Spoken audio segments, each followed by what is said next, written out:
So I think it's important for us to note here today, every member on this committee who has spoken has said the words that they support voter ID.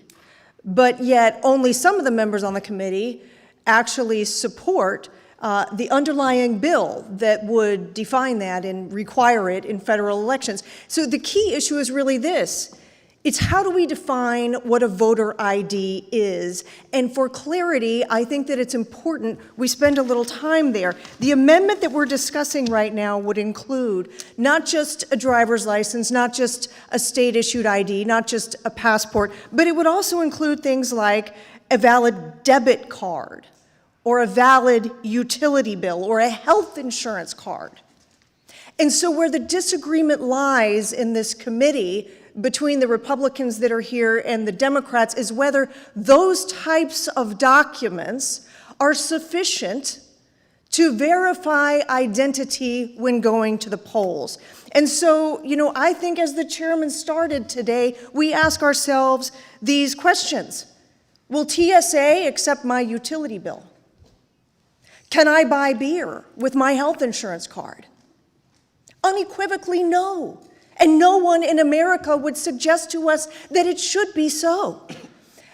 As for the allegation that in any way the underlying bill we consider here today would be harmful to those who can't afford ID, no, it's right there in the bill. One of the things that we anticipated to ensure that there was not a financial barrier to any American to voting was the establishment of a grant program so that any American who needs a valid state-issued ID but cannot cover the cost of obtaining that ID has a pathway to do so. Here is the reality. Republicans want to ensure that every American has access to the polls, that every American can exercise their right to vote. All we are doing here today is ensuring that there is a baseline, verifiable way to confirm identity for people who come to the polls. It is something that Americans across the country do every day in other aspects of life.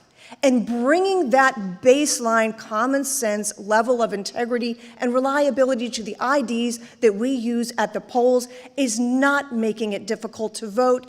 It is creating a system that we can rely on that ensures the reliability, integrity, and consistency of elections across this country. And with that, Mr. Chairman, I yield back.